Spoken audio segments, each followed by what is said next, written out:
Salam alaikum Azul Flaoun. Bonsoir. Le Figaro annonce que la tante de M. Hakim Debbazi Rabbi Rahmou, Hirakis, décédé dans des conditions obscures et inexpliquées, a déposé plainte contre l'État algérien. Maître Zakia Sadek, la tante du regretté Hakim Debbazi, s'est ouverte dans un article commenté par le journaliste du Figaro. Elle affirme avoir déposé plainte contre l'État algérien. En effet, le citoyen hirakiste Hakim Debbazi a été mis en détention provisoire pour seul motif d'avoir relayé une information que n'importe quel citoyen algérien aurait dupliquée annonçant l'anniversaire de l'an 3 du Hirak. Il s'en est suivi sa comparution devant le juge d'instruction qui a prononcé sa mise en détention provisoire en violant toutes les règles de droit. En effet, le législateur algérien a fait de la mise en détention provisoire une exception. Hélas, des juges sans relief, sans foi ni loi en font une règle systématique qui concerne exclusivement les citoyens issus du peuple du Hirak.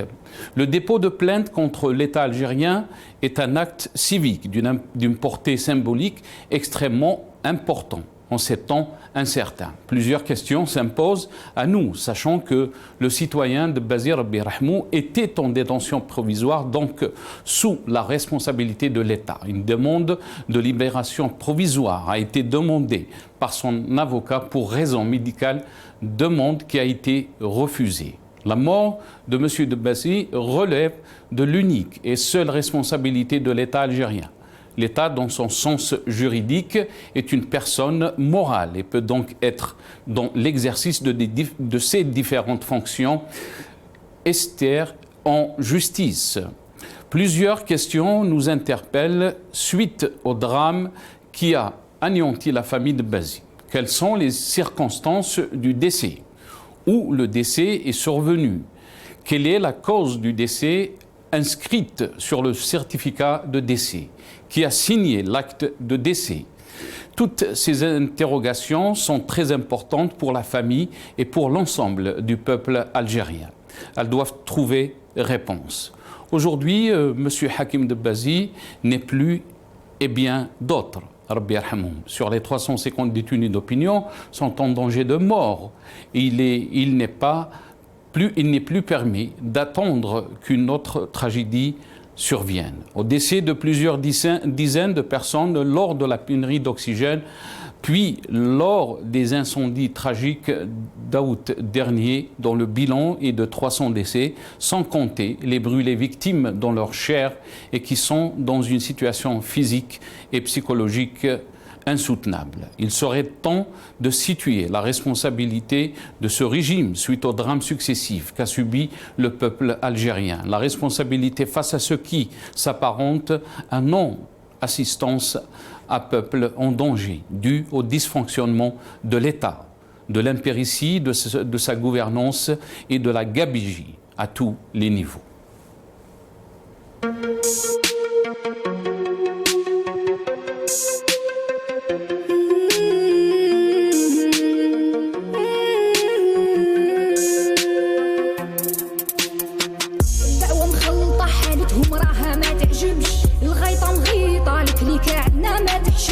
شبيبة نايضة راو داير روحو ما يسمعش المزبلة واجدة والتاريخ يا خو ما يرحمش الخمسة ماكلات صفحتكم ما نطوات معول تخلطها وتخلي فيها غير الفتات الأميمة ما نسات جبدتها اللي نشوات 10 سنين تيروريزم وزدتو 20 ما كفات زوالي ولد بلاد جدو كي جدي عليها مات يا الخاين ما قتبك من يدك هربت ما ولات تروح وقاع تطير وقاع ويبقى غير الحجر في القاع يا مالك الضيبع بقرت لي تمامات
بلاش القتالين طحتو في اليدين ما نسمحو اليوم الدين نموتو ماشي خسارة وتبقى بلادي في العينين ضحيتو بالقلالين مازال شافيتي قنتورين باسي كريمينال تروحو فيها كاع يا السلاقين. La famille de Hakim Debbazi porte plainte contre l'État, c'est le titre de notre émission pour ce soir. Et pour en parler, j'aurai le plaisir d'avoir dans cette émission donc la tante de Hakim Debbazi Zakia Sader, qui est avocate aussi. Elle sera avec nous depuis Paris via Skype, et M. Jamal Gessoum, président du Centre de recherche en sciences sociales, INFM, qui est avec nous aussi depuis Paris via Skype. Si Jamal, marhaba bik, bonsoir. Merci d'avoir accepté l'invitation. Bonsoir, c'est Nasser, et merci de m'avoir invité. Barakallahu fik, yatik saha. On aura aussi, donc, comme je l'avais annoncé, Maître Zakia Sader, qui est avocate et tante de Hakim Debbazi. Elle sera avec nous depuis Paris. On va commencer avec vous, Si Jamal, cette émission. On va revenir donc sur cette plainte qui a été déposée. Qu'est-ce que vous pouvez nous dire, la famille donc du détenu décédé, Rabbi Rahmou Hakim Debbazi, porte plainte contre l'État. Le Figaro donc a rapporté cette information. On va juste attendre peut-être.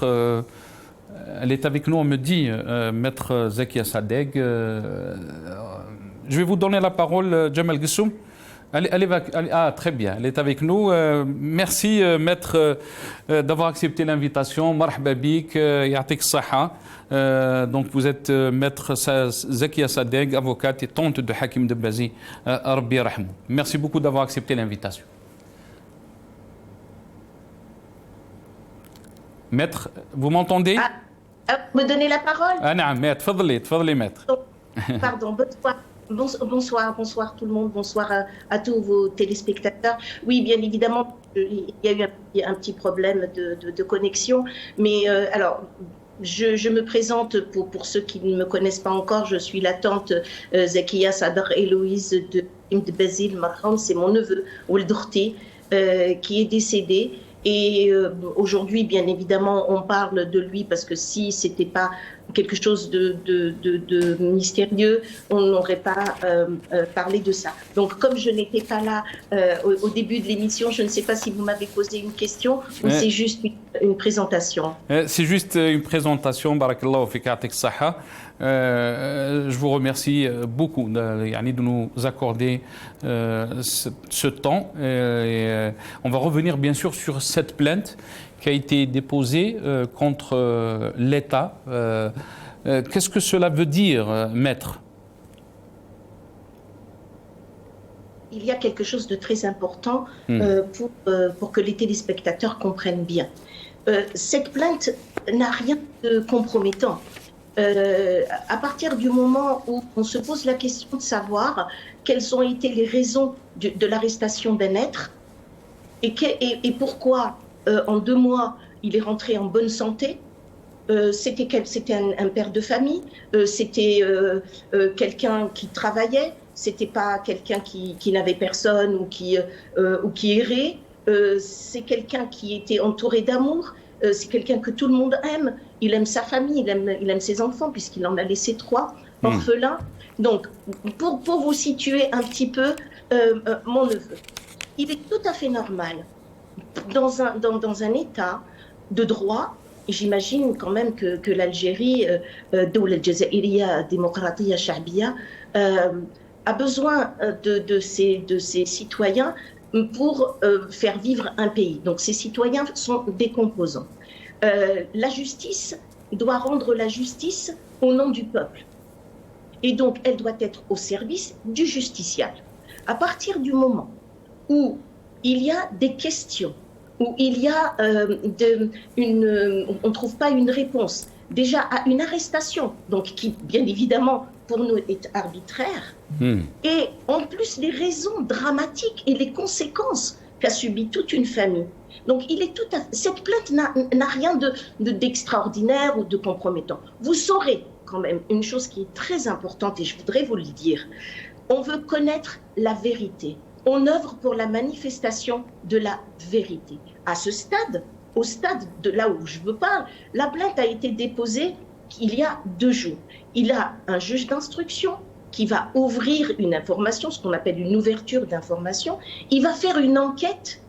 Donc, au bout de cette enquête, on va savoir qui a la responsabilité. Sachant qu'une responsabilité pénale, elle est tout à fait simple. Il y a, est-ce que dans la responsabilité, 3 éléments très importants. Il y a la faute, al-ghalat. J'essaye aussi de parler. Oui, très bien, maître. Il y a le préjudice, al-darar, et il y a le lien de causalité, al-alaqa sababiyya. Ça veut dire qu'ils sont cumulatifs. Et c'est au juge. Ce n'est même pas... Moi, de toute façon, aujourd'hui, je m'adresse à vous comme Khalid Hakim Debbazi al-Marhoum. Je ne m'adresse même pas à vous au titre de ma profession.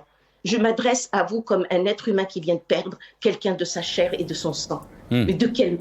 C'est tout ce qu'on veut savoir. Donc, il n'y a rien de... Très bien. Juste pour clarifier, maître, je vais vous laisser la parole.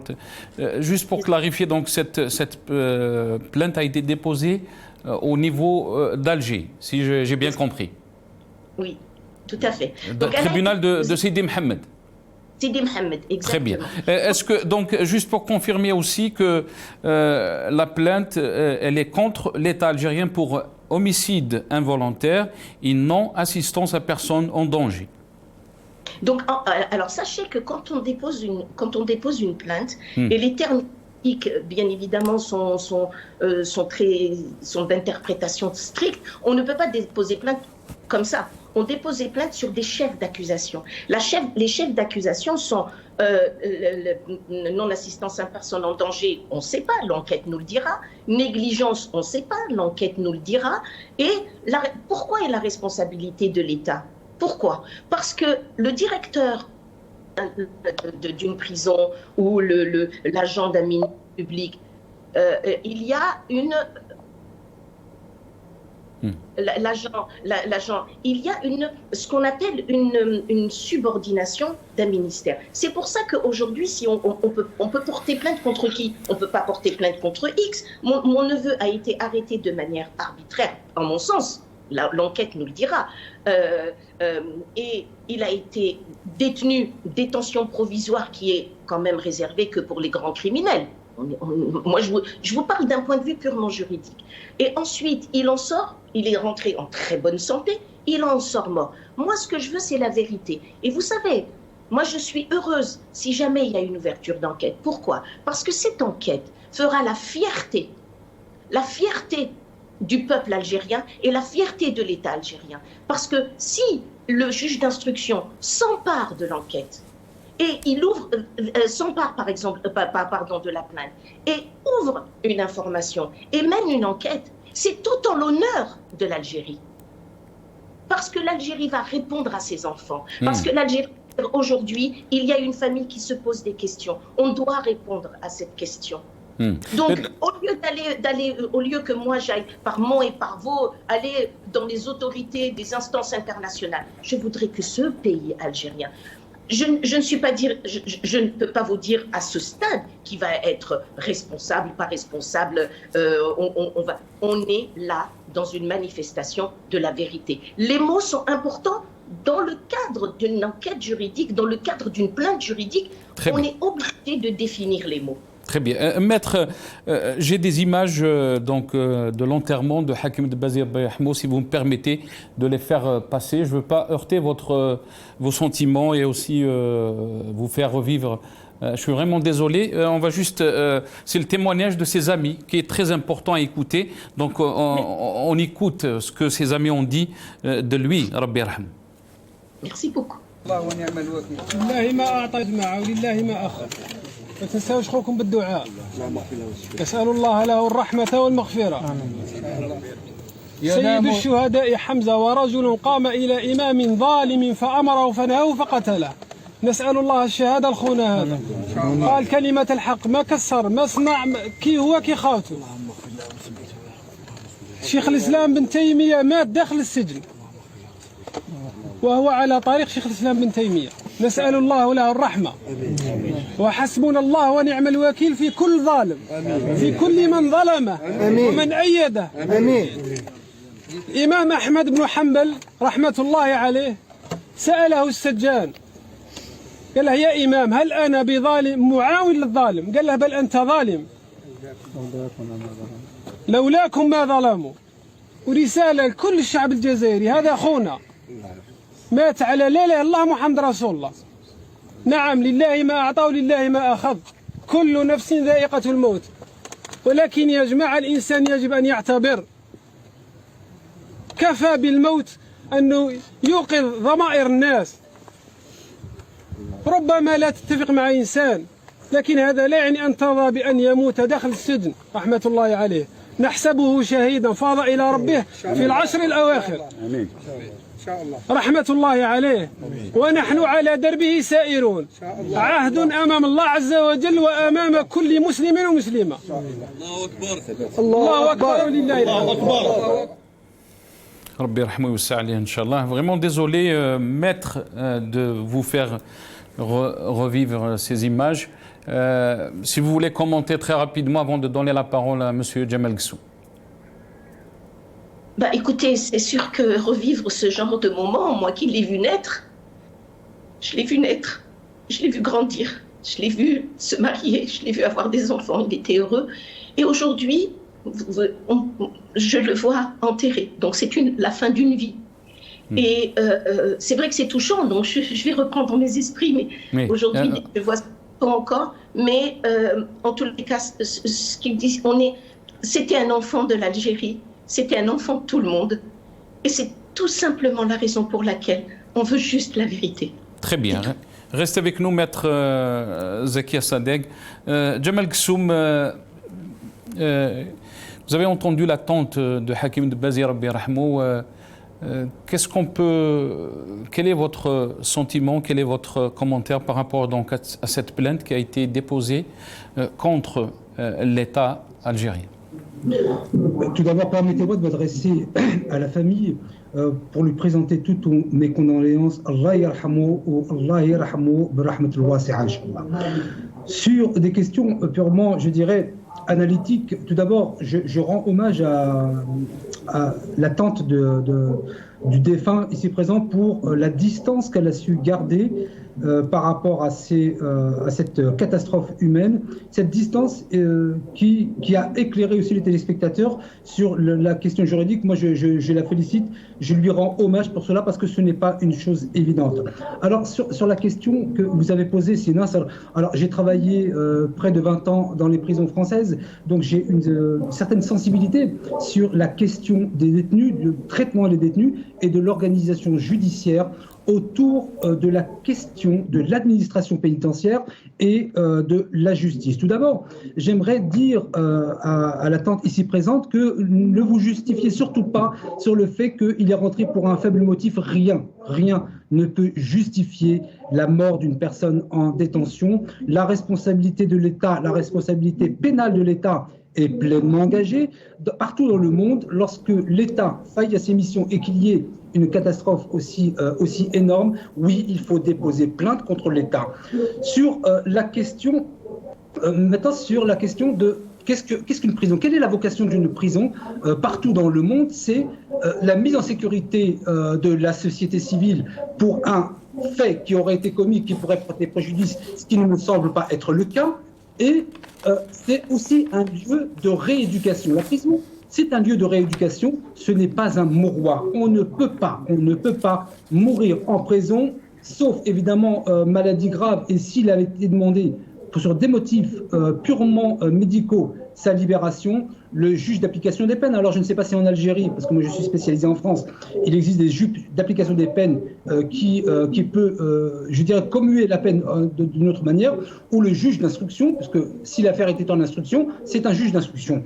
De ce point de vue, il m'apparaît en tout cas sans justifier. Moi je n'accepte pas de justifier les motifs de l'incarcération d'une personne pour faire l'écart et l'écho au fait qu'il est décédé, quel que soit le motif d'incarcération. Je précise bien, et j'ai eu 1076 détenus en charge, quel que soit le motif d'incarcération, on ne peut pas accepter qu'une personne placée sous la responsabilité de l'État décède de manière aussi subite. Là où je me poserai la question, c'est effectivement ce qu'a dit Maître ici présente, c'est que ce serait la grandeur. Le motif, si Jamal, c'est qu'il a relayé un post Facebook et qu'on lui reproche que ce post était, si on peut dire, donc anti... Non, mais je vous dis bien, je vous dis bien par expérience professionnelle. Quel que soit le motif d'incarcération, ce peut être des publications sur Facebook qui n'ont pas tué une personne, hein, ça pourrait être un assassin.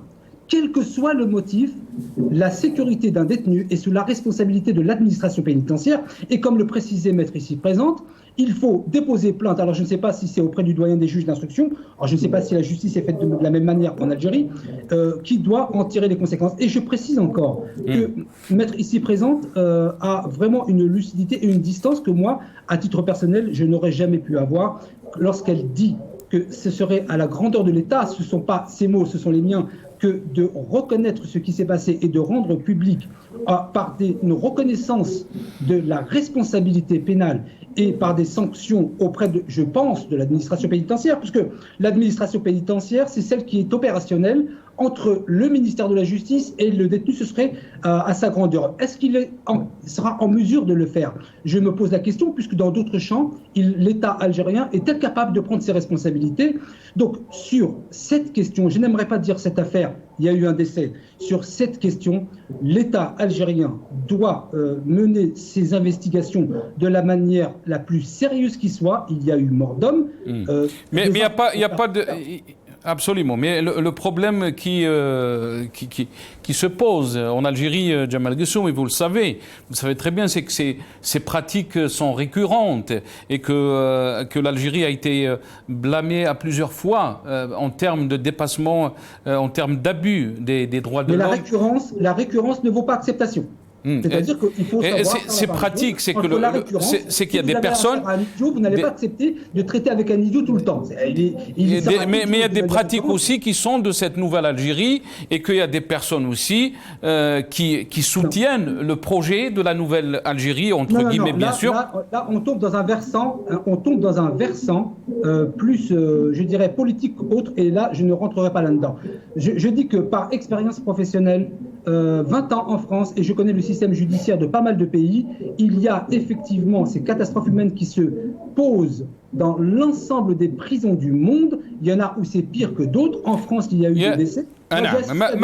Si Jamal, quand vous dites, moi je ne vais pas tomber dans ces politiques, mais on sait très bien qu'en Algérie, tout est relié à la politique, parce que le poste...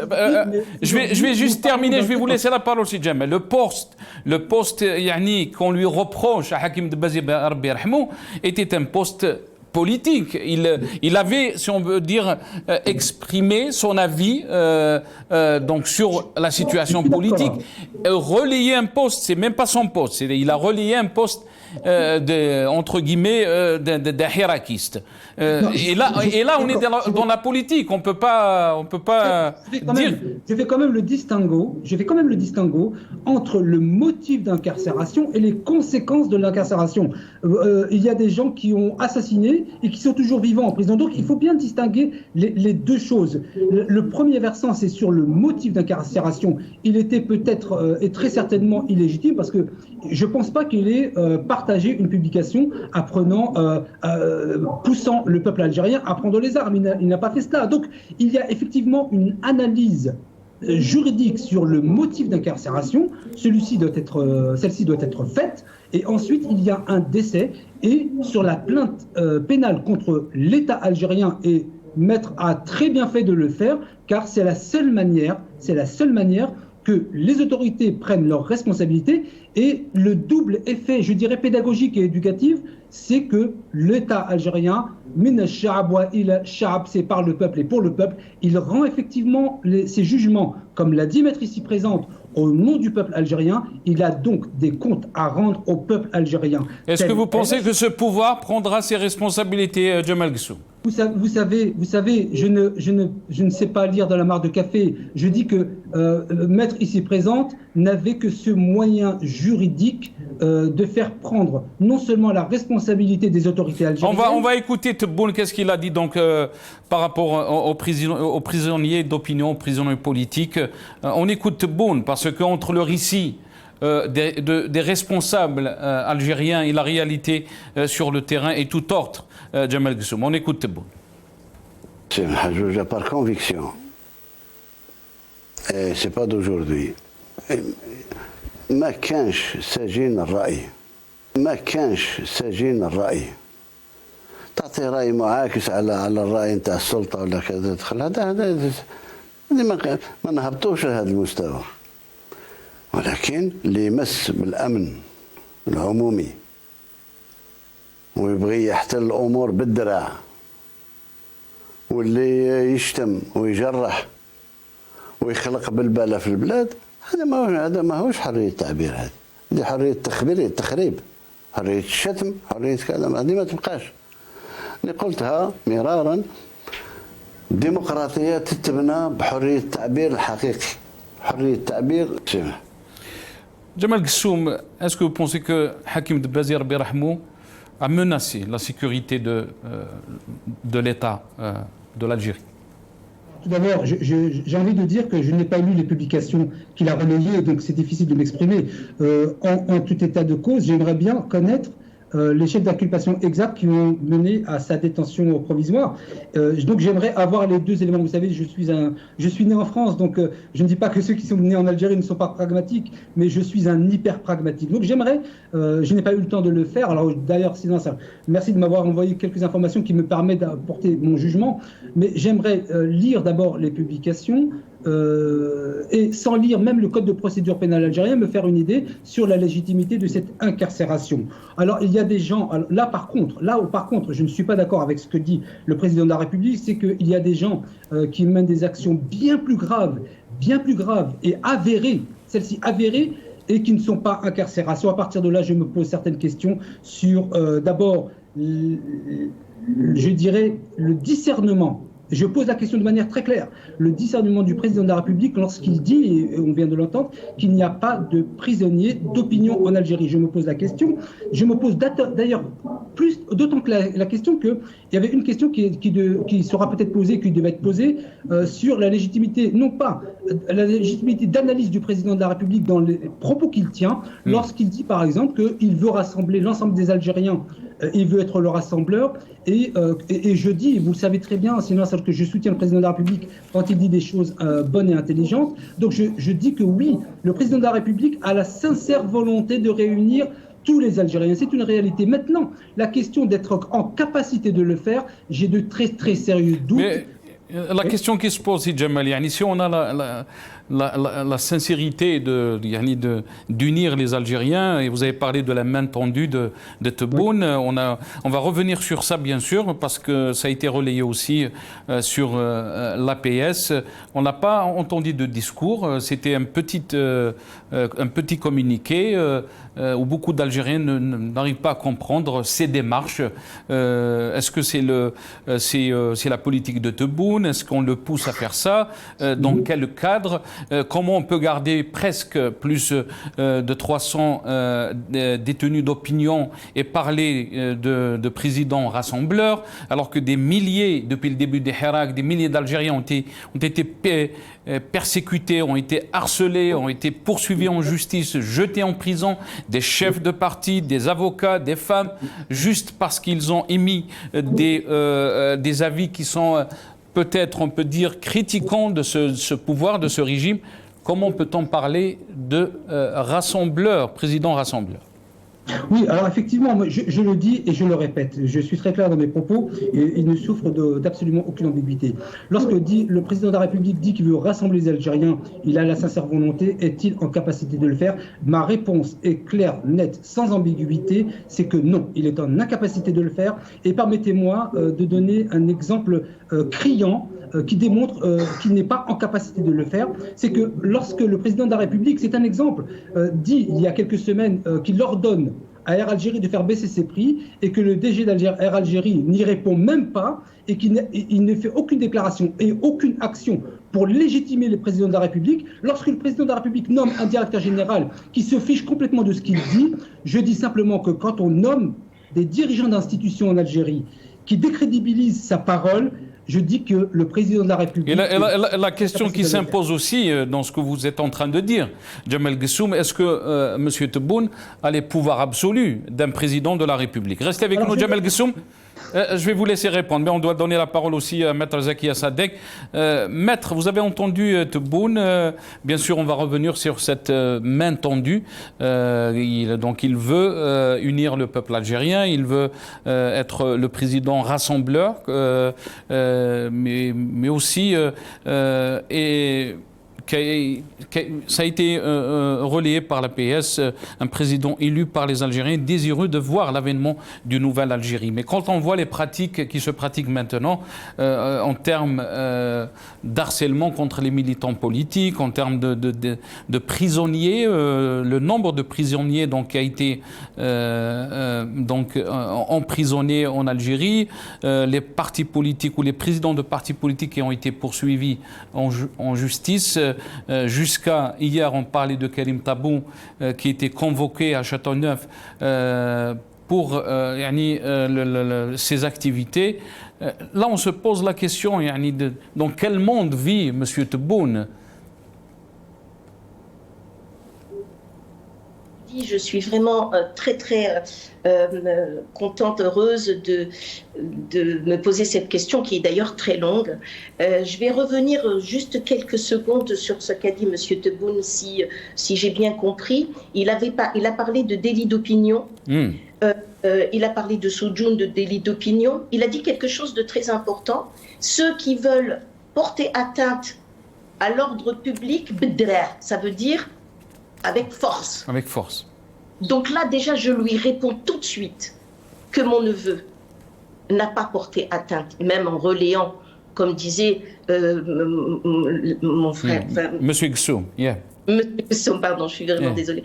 Monsieur Gessoum, il disait à juste titre, on ne sait pas quels ont été les chefs d'accusation pour arrêter mon... Donc moi, je dis à Monsieur Tebboune, il n'y a pas eu ça, même n'ayant même pas lu. Je sais que mon neveu n'a pas eu, et parce qu'il avait parlé de force. Donc, on écarte ça.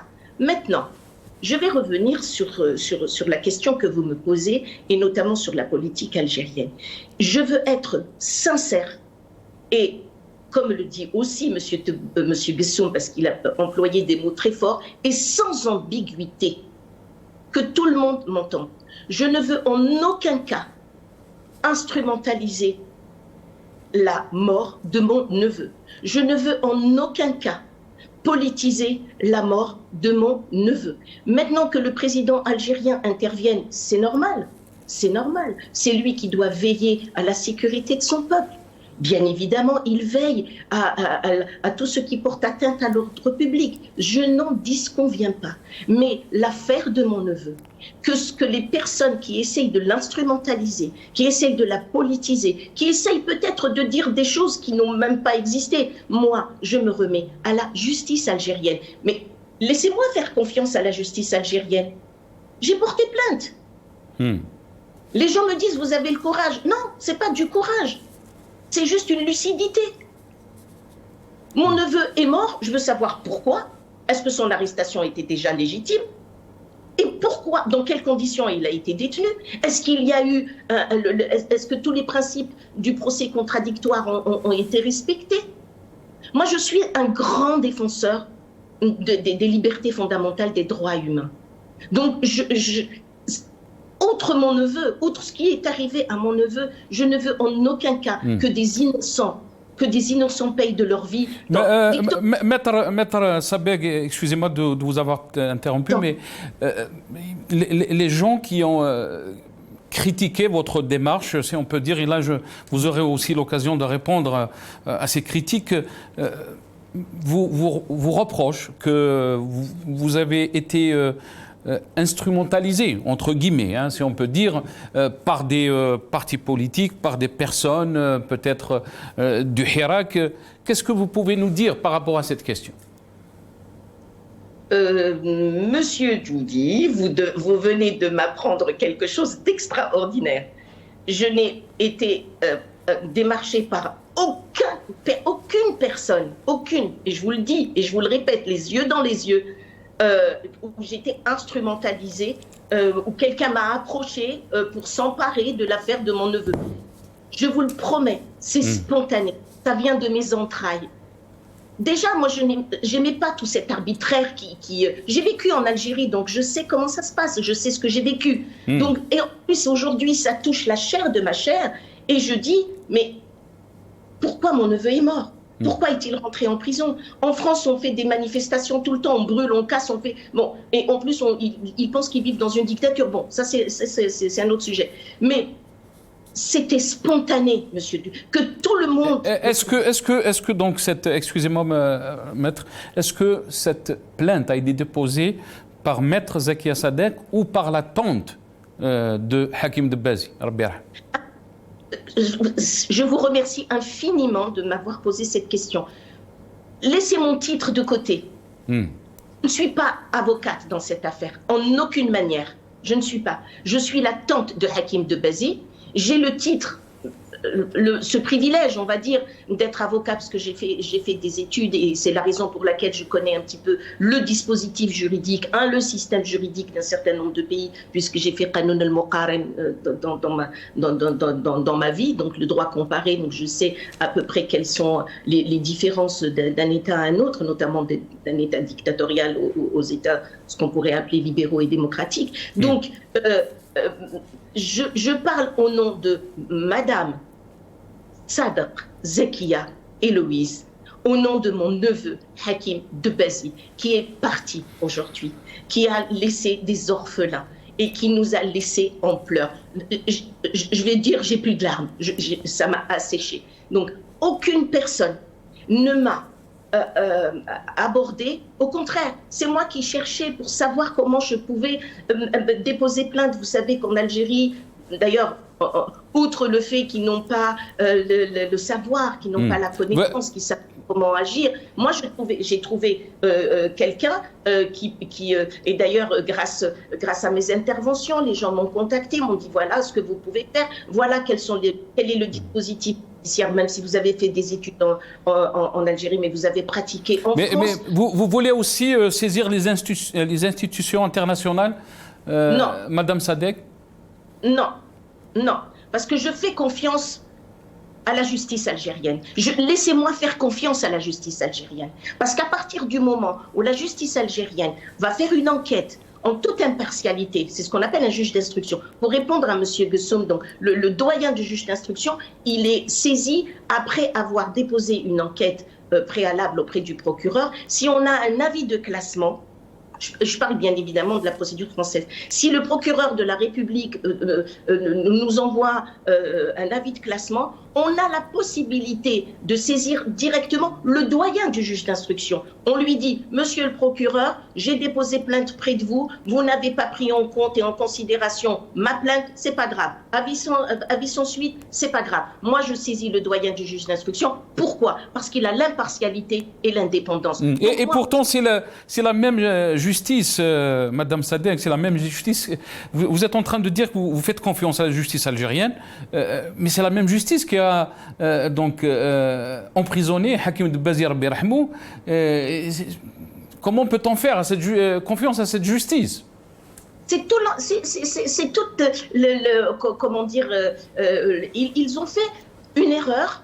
Moi, je pense, parce que, comme je le dis, je le répète, les mots que j'emploie sont couverts, bien évidemment, de la confidentialité, sont couverts du secret professionnel. Je laisse l'enquête marcher. Maintenant, il ne fait pas d'erreur. Je sais peut-être que les gens ne font plus confiance. Les gens ont perdu confiance. Mais moi, je garde confiance. Aujourd'hui, cette vérité doit éclater. Elle doit éclater. Je sais que c'est cette injustice.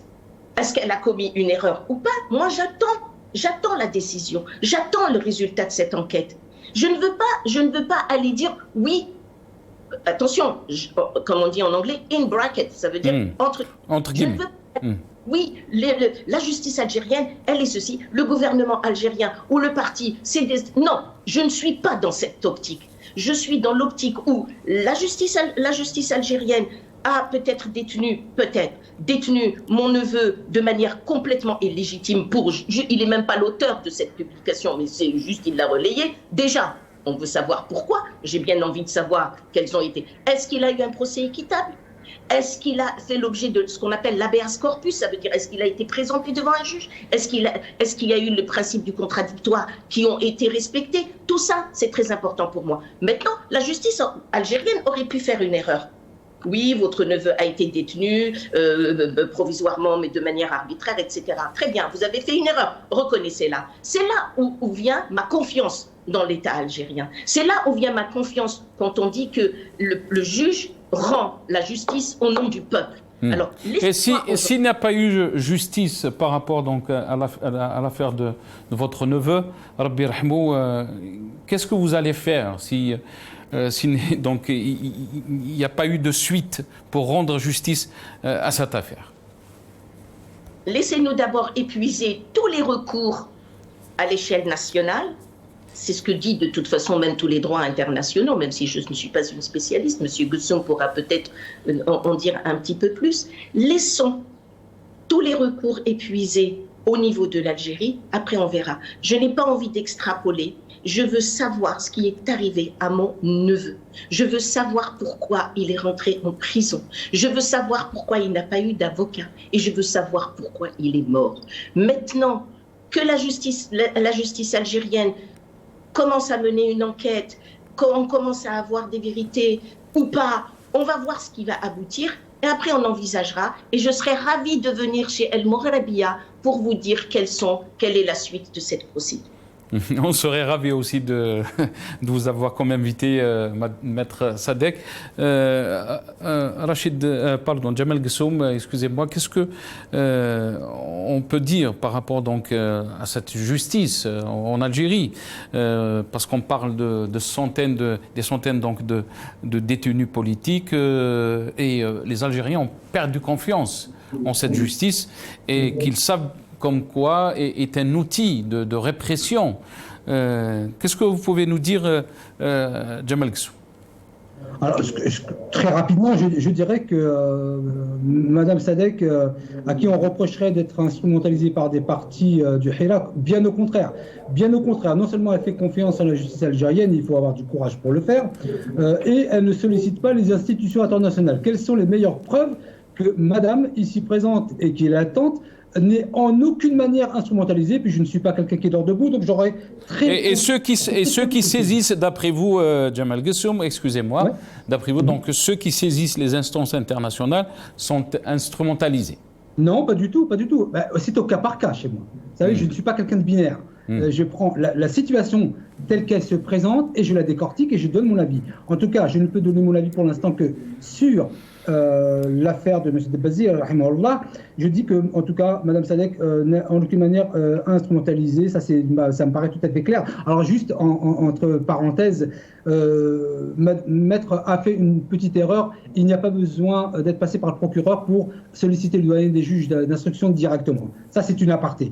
En tout état de cause, sur la question des détenus d'opinion, et nous en avons parlé il y a peut-être 4 mois, où je vous disais que les personnes qui sont détenues et qui disent, il est dit dans les médias ou ailleurs que c'est pour une question d'opinion, je vous avais dit, je réitère parce que je suis cohérent avec mes propos, c'est que je ne connais pas les dossiers des dizaines ou des centaines de personnes qui sont incarcérées, qui dit que ce sont pour des délits d'opinion. Il n'y a que les médias pour le dire. Moi, je n'ai pas les dossiers en main. Et moi, ayant un esprit anglo-saxon, je ne crois que ce que je ne lis dans un dossier.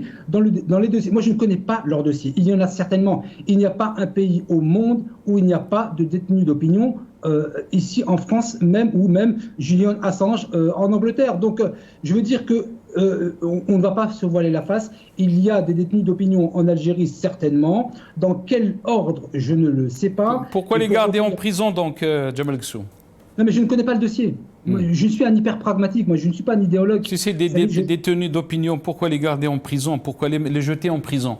On parle du cas de Hakim Debazir Rabbi Rahmou qui a relié... Vous mettez en préalable à votre question le fait que c'est sûr que ce sont pour des délits d'opinion. Moi je ne le sais pas.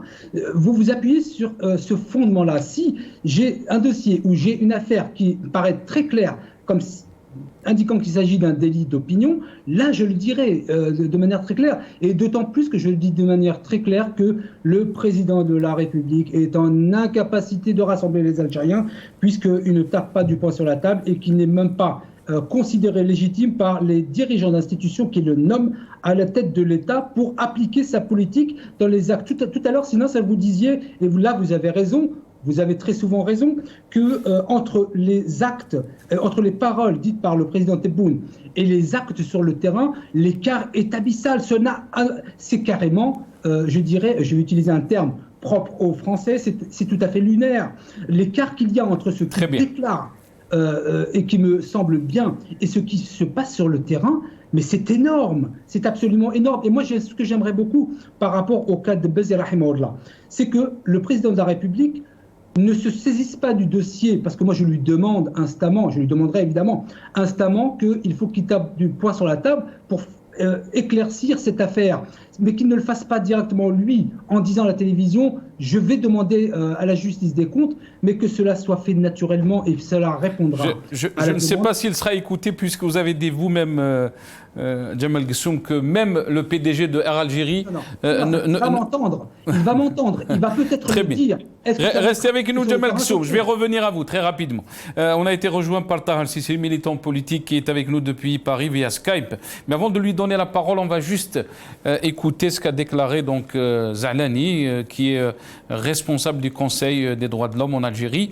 On écoute ce qu'il a dit par rapport donc à l'image de l'Algérie et par rapport aussi aux conventions que l'Algérie a signées avec les Nations Unies. On écoute. مستقلة تعمل ضمن كمؤسسة وطنية جزائرية لكنها مستقلة لها امتداد مع أيضا روابط مع الأمم المتحدة. فعلى صعيد عالمي نحن إذن نقول نحن الهدف نتاعنا أو العمل الكبير نتاعنا هو أن نجعل صورة الجزائر لامعة، مش نلمع صورة الجزائر، نجعل صورة الجزائر حقيقة لامعة. كيفاش؟ يبقى نتطرق في الحقوق المدنية والسياسية، نسعى مثلا للحد من الحبس المؤقت، هذه نقطة جوهرية مطروحة في الوطن. نحن عندنا لجنة الآن تخدم وراح يكبر عملها إن شاء الله بالتعاون مع وزارة العدل. لابد أن نجد دي بارامتر وين نحدوا مشكلة الحبس المؤقت. هذه مسألة جوهرية وأساسية فيما يخص، لأننا بالنسبة لي مش نخرج واحد من الحبس ولا ندخل، هذه السلطة القضائية، نحن مستقلين تماما والسلطة القضائية مستقلة تماما، كل يعمل حسب اختصاصاته. هذا مثلا مجال من المجالات. نحن المجلس حقوق الإنسان يعد الآن خطة، بدينا البارح فقط كنا في المستشفيات نعمل زيارات، زرنا مستشفى بدينا بالعاصمة ومن بعد نتحرك لنصل إلى جانات وإلى أي منطقة في القطر الجزائري الشاسع الواسع والذي يتطلب منا بدون شك مجهودات كبيرة، ونحن سنحاول إذا نلبي في مجال الزيارات، يعني زيارات. Donc ça, c'était les déclarations de Za'lani, le président du Conseil des droits de l'homme en Algérie. Il parle de l'indépendance de ce conseil. Tahar El-Sissili, si on revient un peu sur... merci Tahar El-Sissili d'avoir accepté l'invitation. Marhaba bik. Tahar El-Sissili, si on revient un peu donc sur cette plainte qui a été déposée contre l'État algérien par la famille du défunt Hakim de Bézir Rabbi Rahmou, qu'est-ce que vous pouvez nous dire, Tahar El-Sissili? Tout d'abord, si les Algériens ont fait le choix de déposer des plaintes ailleurs parce qu'il n'y a pas de justice en Algérie, parce que la justice n'est pas... La plainte a été déposée à Alger, Tahar El-Sissili. Alger, oui, il faut le faire, pas seulement à Alger, il faut le faire même au niveau international. On ne peut pas laisser ces prédateurs, ces criminels assassiner en fait des militants et même condamner en fait des militants comme ça, pas sur des faits. Parce que la junte militaire a demandé de le faire, parce que la police politique a demandé de le faire. Parce que, en vrai, comment ça se passe en Algérie? C'est-à-dire les juges interprètent un article de loi qui est complètement flou, qui n'est pas cohérent. C'est-à-dire c'est une interprétation. Si le juge, on lui demande de mettre en prison un militant, il va le mettre. Il ne s'appuie pas en fait sur un texte de loi ou des faits, mais sur en fait la volonté des généraux criminels, de la junte militaire criminelle qui condamne des militants qui ne pensent pas comme eux. Ça, c'est la réalité. Et tous les gens qui font de la propagande autour et qui sont là pour consolider, pour aider le pouvoir à cacher ces violences contre le peuple, ils sont là, c'est juste pour... En fait, c'est des cornemuses. C'est des cornemuses, on les connaît, hein, on les voit en fait, un peu partout, en fait, sur les plateaux, en train de chanter, de rabâcher, en fait, le discours du pouvoir. Nous connaissons les criminels, les gens qui ont assassiné de Bazi sont la police politique et la junte militaire. Ils sont responsables. Parce que les juges qui ont accepté, en fait, de l'emprisonner sont responsables. Et les gens qui ont tout fait, en fait, pour en fait condamner des innocents, ils sont responsables. On ne peut pas laisser ces prédateurs continuer en fait à broyer notre peuple. On ne peut pas les laisser. C'est dangereux ce qui se passe en Algérie, parce que emprisonner en fait des militants qui ne sont pas d'accord avec le pouvoir prédateur qui a détruit en fait l'Algérie, qui aujourd'hui devient de plus en plus un danger pour l'Algérie, parce que la junte militaire qui n'a rien à voir avec les militaires sincères qui sont dans les casernes, qui défendent en fait l'Algérie. Donc ces gens-là, ce sont une mafia qui s'est installée au sommet et qui ne sont là que pour voler, écraser le peuple, réduire les libertés, parce que la consécration d'une justice indépendante, c'est l'objectif de la révolution. Mais quand il dit, Tahar Cissé, quand il dit, Djemal Guessoum, qu'on ne sait pas ce qu'il y a dans les dossiers de ces militants qui ont été emprisonnés, dont vous êtes en train de parler, on ne sait pas ce qu'il y a dans leur dossier. Donc on peut pas... Ce qu'il y a dans leur dossier, ce sont des militants, et on connaît franchement Guessoum, il était là toujours pour soutenir un pouvoir totalitaire, alors qu'il il vit dans une démocratie. Je connais très bien. Il vit à Saint-Denis, il est là, et lui il profite de la démocratie, et il est content en fait de s'exprimer quand il veut, comment il veut. Donc, et il n'est là que pour aider un pouvoir totalitaire. Parce que l'opportunisme, vous savez très bien que l'opportunisme en fait ne met pas en fait, il n'a pas de valeur, n'a pas de frein, n'a pas de cadre comme ça qui va. C'est son avis, c'est un avis qui donne à Tahar. C'est son avis, c'est un avis qui est en train de donner Djemal Guessoum. Mais c'est la réalité, parce que quand on est faux, quand on soutient un pouvoir totalitaire, quand on est là uniquement pour chanter la propagande de l'intox et les mensonges du pouvoir, ça c'est pas de la politique.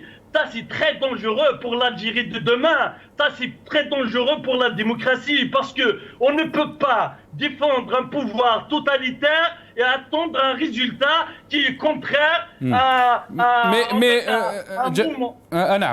Tahar Cissé. Tahar Cissé Tebboune est en train de dire « Je suis le président de tous les Algériens ». Et même, donc, on peut revenir sur cette communiqué qui a été relayé par l'APS. D'après l'APS, donc c'est les paroles de Abdelmadjid Tebboune, qu'il dit que je suis le président de tous les Algériens, mais aussi je suis un président rassembleur. Il tend la main aux Algériens pour s'unir et tourner la page ou ouvrir une page nouvelle, d'après lui. Tout d'abord, Tebboune, il n'est pas légitime pour parler en fait au nom des Algériens. Il parle en fait de 5% des gens, en fait de la base sociale du régime, qui a choisi un mythomane au sommet de l'État. Donc, et il ne peut pas rassembler les Algériens. Lui, il parle en fait des généraux, parce qu'il veut libérer un certain nombre de généraux, ses amis. En fait, ils veulent rassembler en fait tous les clans qui se sont livrés à une guerre entre eux, parce que c'est une guerre d'intérêt pour leurs propres intérêts. Donc lui, il veut rassembler tous les clans. Par contre, il ne s'intéresse même pas au peuple algérien, parce que le peuple algérien ne l'a pas élu. Le peuple algérien n'a pas choisi une marionnette des généraux. On lui a demandé de faire, et il va le faire. Il va rassembler en fait toute la base sociale du régime, qui sont des prédateurs, des voleurs, des arnaqueurs, des escrocs. Dans le communiqué, on peut lire qu'Abdelmadjid Tebboune, et là j'ouvre la parenthèse, est un président qui s'est toujours nourri de débats qui agitent la société. Sa main est tendue en permanence à tous, sauf à ceux qui ont franchi les lignes rouges et qui ont largué les amarres avec leur patrie. Donc Tebboune a commencé en fait le mandat avec des violences contre des militants, les militants en Kabylie, 18 militants éborgnés. Donc ça a commencé par une violence et des milliers de militants emprisonnés. C'est-à-dire si on compte en fait tous les militants qu'on a emprisonnés depuis le début du Hirak. De Hirak, donc ça a dépassé les 6000 militants. Et aujourd'hui, les libertés sont réduites. Les partis politiques ne peuvent même pas s'exprimer. Un président d'un parti politique, on l'empêche de s'exprimer. Les associations, elles sont détruites. Les syndicats, elles sont broyés. Donc, qu'est-ce qu'il reste? Tahar Sisiri, reste avec nous parce qu'on est pressé par le temps. Djemal Ghessoum, vous avez entendu donc Tahar Sisiri. C'est des arguments que beaucoup d'Algériens, bien sûr, sont en train d'analyser quand il s'agit de tendre la main aux Algériens. Et on a parlé aussi du récit, de la réalité. La réalité aussi, elle est tout autre.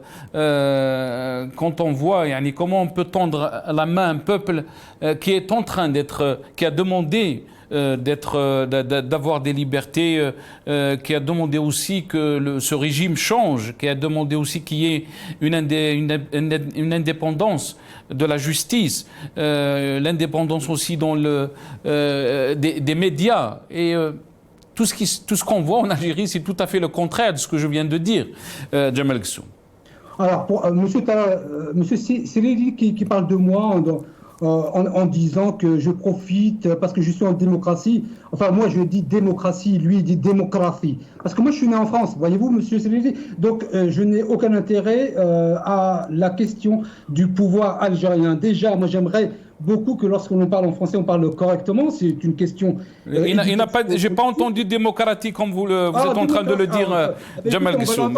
Je connais très bien Tahar Sisiri. Attendez, ce monsieur se permet de parler de moi, n'est-ce pas et j'ai répondu à Tahar Sisiri en lui disant que c'était un avis et que ce n'était pas des attaques personnelles. Vous ne l'avez pas coupé, donc vous ne pouvez pas. Donc, il se permet avec une vindicte incroyable, avec une arrogance qui quelque part m'émeut en parlant incorrectement, en parlant de gens qu'il ne connaît pas. Moi, je dis simplement que ce sont ces types de personnes qui sont en train d'instrumentaliser et de jeter l'opprobre sur pour moi, ce que j'appelle un moujahid. La personne qui est décédée, il est décédé en tant que moujahid pour moi. Et ce sont des gens comme M. Siriri qui, lui, veut politiser l'affaire, qui insulte sa mémoire. Je rends en tout cas un très grand hommage à cette tante incroyable, moi je ne la connaissais pas, qui a su garder sa distance, qui a su en tout cas être une vraie citoyenne et qui sait parler calmement et correctement le français. Voilà ce que je pouvais dire sur ce monsieur Tahar Sisiri. Sisiri, ça veut dire lit, donc bonne nuit. Et pourtant, vous avez donc qualifié Hakim Debassi de Moujahid, Rabbi Rahmou. C'est vrai, je suis d'accord avec vous. Donc, dans ce cas aussi, tous ceux qui ont été donc incarcérés pour leurs avis, parce qu'ils étaient proches du Hirak aussi, si on peut dire, sont aussi des Moujahid. Je vais revenir donner la parole à Zakia Sadegh. Maître, si on revient un peu donc sur votre démarche très rapidement, il ne me reste pas beaucoup de temps. Est-ce que vous avez l'espoir que cette démarche ou que cette plainte que vous avez déposée en Algérie contre l'État va aboutir? Vous savez, l'espoir fait vivre. Et moi, mon neveu est décédé. Donc, je mets tout cet espoir sur la justice, encore une fois algérienne. Et monsieur Djoudi, vous avez vraiment dit une chose très importante au départ, que c'est cette justice qui a emprisonné mon neveu et qui est sorti décédé de cette prison, et que c'est aussi sur cette justice que je fais confiance. Toute ma famille garde une dignité. Pourquoi? Parce qu'on essaye. Parce que si aujourd'hui on jette de l'opprobre, on essaye la colère, je la comprends. Moi, la colère est intérieure. Et c'est cette colère que je voudrais transformer en tout ce qui est positif pour que la mémoire de mon neveu, qui est mort pour rien, et je le dis, même avant d'attendre la décision de justice, il est mort pour rien. Qu'on nous dise qu'il est malade, c'est faux. Qu'on dise que sa tante veut politiser. Qu'est-ce que je veux politiser? Je suis une simple citoyenne. Je suis une simple citoyenne qui a été brûlée dans sa chair. Donc, instrumentalisée par qui? Moi, je n'ai pas de contact avec l'Algérie depuis 33 ans. Je n'ai pas mis les pieds en Algérie, ça fait 25 ans. Donc, on oublie ça. Je suis là pour essayer, encore une fois, que cette plainte aboutisse, qu'on mette toute la lumière sur aussi bien sa détention que son décès. Et ça, laissez-moi le dire encore une fois, je veux faire confiance à la justice algérienne. Et je pense que c'est que comme ça qu'on peut avancer. Et c'est que comme ça qu'à la mémoire de mon neveu, tous ces jeunes Algériens, est-ce que vous savez le capital jeunesse qu'a l'Algérie? Est-ce que vous savez qu'en Occident, on souffre de vieux? Même moi, je fais partie du 3e âge maintenant. Les Occidentaux souffrent de ce manque de jeunesse. Et le capital algérien, merci, il n'est que de la jeunesse et qui est en train de pourrir en prison. C'est une injustice qu'il faut réparer. Merci. Voilà. Barakallahu fik, maître Zakia Sadek. Donc vous êtes, je rappelle, vous êtes avocate, tante de Hakim Debbazi, Rabbi Yarhamou. Merci pour votre courage. Merci aussi pour ces paroles. Tahar Sissi, le mot de la fin très rapidement. On a dépassé le temps de l'émission. Tfadal, c'est Tahar. En fait, quand on parle de la démocratie, oui, et ça dérange en fait certaines personnes atteintes de syndrome de colonisé. Donc je comprends, hein, je comprends. Par contre, et on doit continuer la lutte parce qu'on ne doit pas lâcher ce pouvoir totalitaire. Il y a deux organisations qui sont des organisations terroristes, hein, des organisations terroristes, la junte militaire et la police politique. On ne peut pas avancer tant que ces deux organisations sont là, parce que c'est eux qui organisent en fait les assassinats, c'est eux qui emprisonnent, c'est eux qui détruisent l'économie, c'est eux qui détruisent l'école, c'est eux qui ont détruit tout en Algérie. Donc on ne peut pas continuer comme ça, l'Algérie souffre, les Algériens aujourd'hui ne trouvent même pas quoi manger. Merci. C'est ça la réalité sur le plan économique. Donc je pourrais y aller plus loin hein, sur tous les plans parce que même les jeunes ne supportent plus ce pouvoir totalitaire. Merci Tahar Sissi. Donc, le dimanche, nous avons un rassemblement à la place de la République. Nous invitons tous les Algériens qui croient à notre révolution de venir nombreux. Vive la révolution et vive la lutte. Merci Tahar Sissi, merci à vous. Merci Tahar Sissi. On est arrivé à la fin de cette émission. Merci à vous Tahar Sissi, militant politique qui est avec nous depuis Paris via Skype. Merci à vous Jamal Gessoum, président du Centre de recherche en sciences sociales qui était avec nous depuis Paris aussi. Merci à maître Zakia Sadek, avocate tante de Hakim Debbazi qui était avec nous aussi depuis Paris. Merci d'avoir suivi cette émission. Je vous retrouve demain, Inch'Allah.